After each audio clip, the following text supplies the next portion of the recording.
everyone, today we're going to do an unboxing video and mini review of the Tarot of the Witch's Garden, and I'm not going to try to pronounce Natasha's last name, but Sasha Graham is the one who wrote the guidebook that accompanies this deck, and Natasha did the artwork.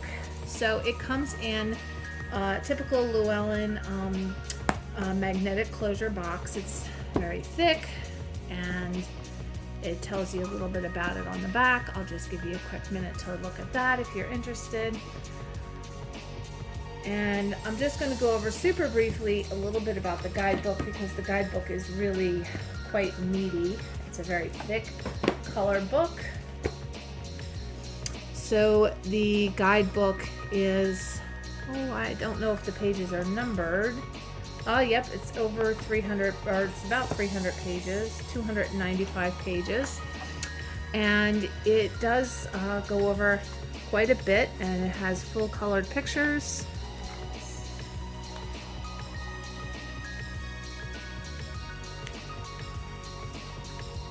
And it talks about different things.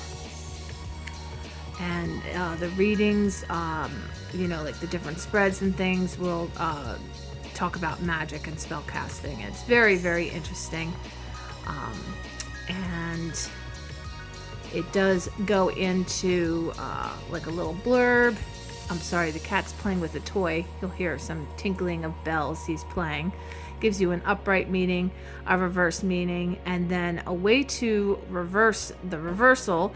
So, for example, this is the Hierophant, and the way you can ask is, what lesson must I learn? And then you could maybe draw another card or look at the surrounding cards to see if you could figure out how to switch that reversal around.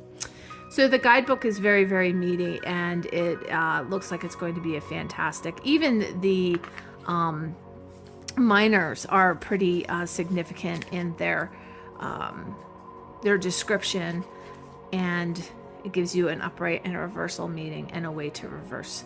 Like, for example, the Five of Cups says, how can I fight for myself? And you might pull another card, or you might see the surrounding cards to get an answer. So this is a really fantastic guidebook that I really can't wait to get into. And the deck itself is absolutely gorgeous, and I can't wait to really, show this to you. So I am going to zoom in. Just give me a minute here to be sure that I get the picture complete on camera. And this is a linen cardstock, so I think you can see the linen on here, and it is kind of glossy for a linen.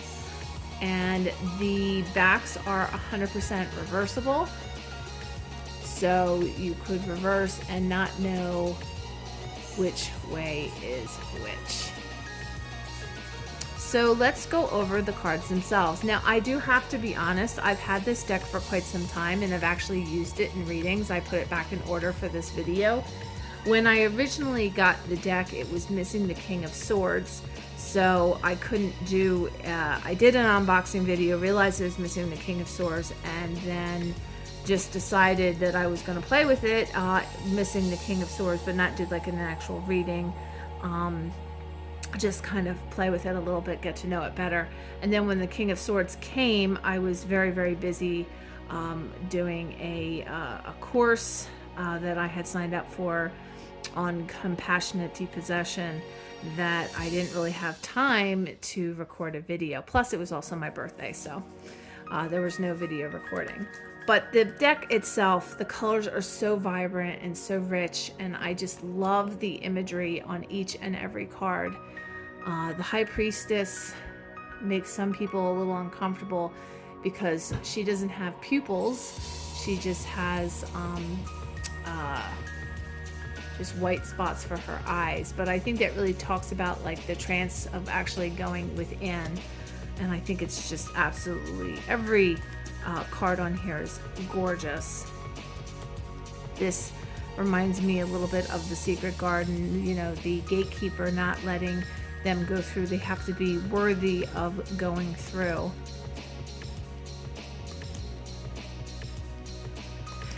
And I think that it's also kind of fairy tale-esque and a little bit as well. It just really goes over like the different. This is probably my favorite death card in any tarot deck I've ever owned in my life. I love the Halloween theme. I love that he has his cape open and he's exposing himself. Not in a sick way. The way I said that didn't sound right, but he's not hiding the fact that he's a skeleton. And this girl doesn't care. She's offering him part of her harvest, which is this little teeny tiny pumpkin. Now the devil in this is, I mean, I like it. It's not my favorite. It's probably my least favorite card of the entire deck.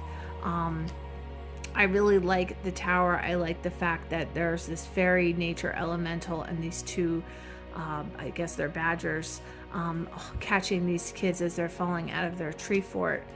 I think that that's pretty cute.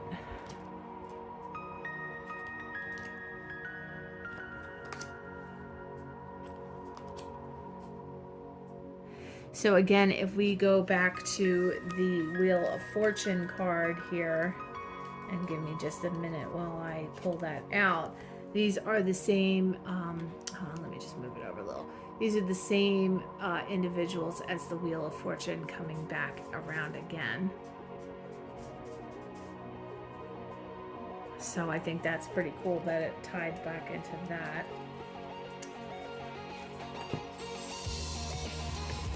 And now we get into the minor arcana. Let's be sure we're in frame again.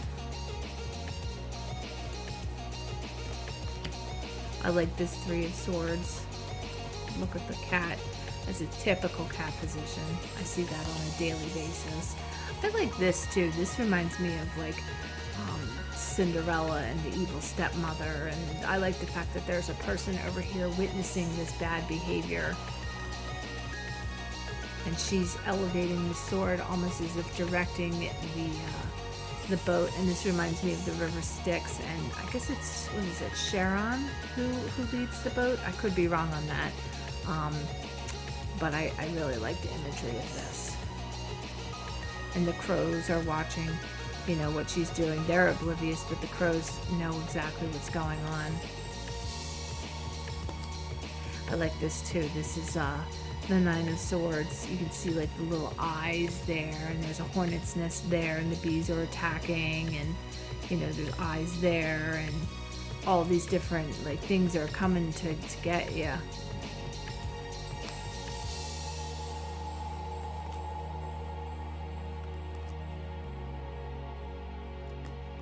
So this was the card that was missing originally. And Llewellyn was great. They just sent me a single card. It was no drama whatsoever. They responded. I think I did it on a weekend, and they responded first thing on Monday, and I think I got it by Thursday or something like that. So it didn't take long at all. I mean, obviously a little disappointing because I would have wanted to use the deck right away, but I can wait. So each one of these cards, I think, and this one kind of throws some people off, but this really reminds me of almost like a fairy court. And, you know, if you come in, you might not be able to leave. I like this too with the Five of Wands. I like this as well.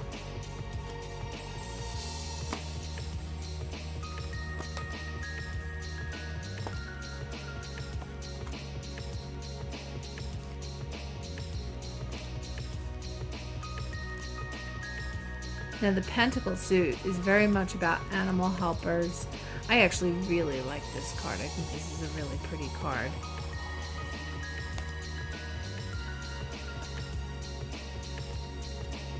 I like this as well. This actually reminds me a little bit of, in the comics, Poison Ivy with the pretty outfit that she has on. And the helpers, the kids learning how to weave their pentacles with the two elemental spirits there.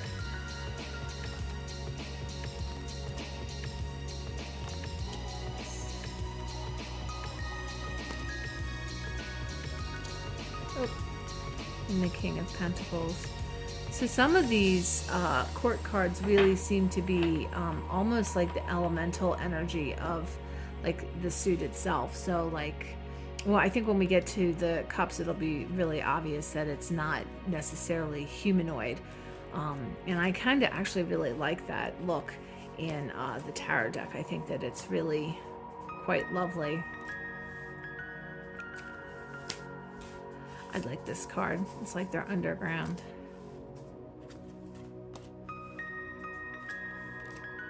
And this one makes me smile because it's almost like, you know, this is the card of wish granting, but you know, if you make a wish with a certain kind of elemental or fairy being, it can actually cause more harm than good. Because if you see back there and there's a chest, and it's almost like Pandora's box. Just be careful what you wish for. Be careful what door you open, because you're not really too sure what could possibly come out. So yeah, you might get your wish, but there could be a catch to it. So you can see here that this is a very elemental energy. This is like a youthful elemental energy. And look at that frog. So cute. Again, still very elemental. Even the horse looks elemental to me. You can see the scales almost on it. But I still think that it's really, really absolutely gorgeous deck.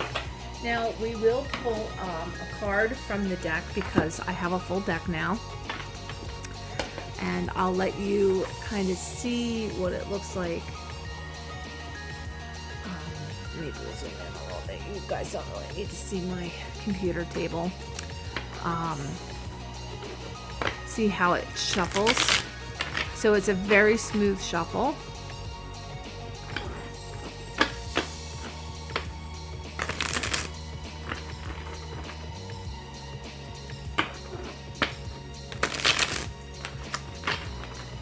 And, you know, I always tell people that if your card starts to bow, you know, if your cards start to bow, you just shuffle it in the opposite direction a couple times, and that can help straighten it out a little bit. So we will shuffle it a couple times like that. Sorry. So we will draw one card, and our card is, I'm going to zoom in, the Hierophant. And what I'm going to do is I'm going to read from the book, and I'm just going to let you guys look at the image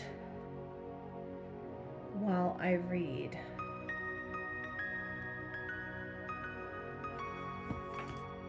I'm almost there. Okay, so the Hierophant says advisor. The astrological sign is Taurus. Use the key, unlock the door, solve a mystery, uncover more. A well-lived life unravels time, and the lessons hide inside the rhyme. A mossy path of grass, creeping time, leads back to the garden. As you walk slowly, pondering all you have seen since arrival, a batch of scarlet roses rambles along a wall. Foliage grows dense, and sunlight is blocked by the tree canopy. The heady perfume of roses makes you dizzy and lightheaded. A cat brushes your ankle and darts towards a gentle laughter up ahead. Moving forward, you spy a crone, a grandmother witch. She is called the Hierophant. The Hierophant opens the door to young students. Her gesture is metaphorical as she stands at the threshold between seen and unseen. The Hierophant contains mysteries of the collective and all culture, philosophy, and religion. She is the teacher who has gathered the secrets of magic, nature, and the universe. Elixirs and potions hang from the Hierophant's waist. She wears a three-tiered crown reflecting lower, middle, and upper realms. She directs her students inside with traditional hand sign of blessings. A key hangs at her wrist, while cross keys mark the crest of her door. The pillars of her door reflect the pillars of the Kabbalistic tree of life. The Hierophant's body is the middle path of the tree as integration of the combined polarity of life, love, experience, and knowledge. The Secret Garden by Frances Hogston, I'm sorry, I can't pronounce that, Burnett, tops the pile of spiritual books. The spiritual experience is the best suited for poetry, music, art, and literature. Arts are the expression of the ineffable mysteries that can't be articulated or put into words. The secret of the Hierophant is that every person is a universe. So the upright meaning is teacher and student, mentorship working both ways, aid and kindness, traditions and rituals, groups and educational settings, teaching through actions, lifelong learning. Reversed, power hungry, unyielding, shallow, and deceptive, absent and irresponsible. How do we write the reversal? What lesson must I learn? So this is the message of the tarot of the witch's garden. And I think that it's actually one of the best messages that you could get, because it really shows that this deck will be a teaching deck, and you'll really be able to get into the mysteries of the universe with this deck. So all in all, I think this is probably I would say my second, if not favorite deck that I have right now. My first being the Tarot of the Owls by Pamela Chen, and Alyssa Alba, I think, is the one who illustrated that deck. And this is probably my second favorite. So I hope you enjoyed it. If you did, I'd appreciate it if you subscribe to my channel and give me a thumbs up. And also, hit that bell so you'll get notified when I post my next video, which shouldn't be too long. I hope everyone has a great day. Many blessings.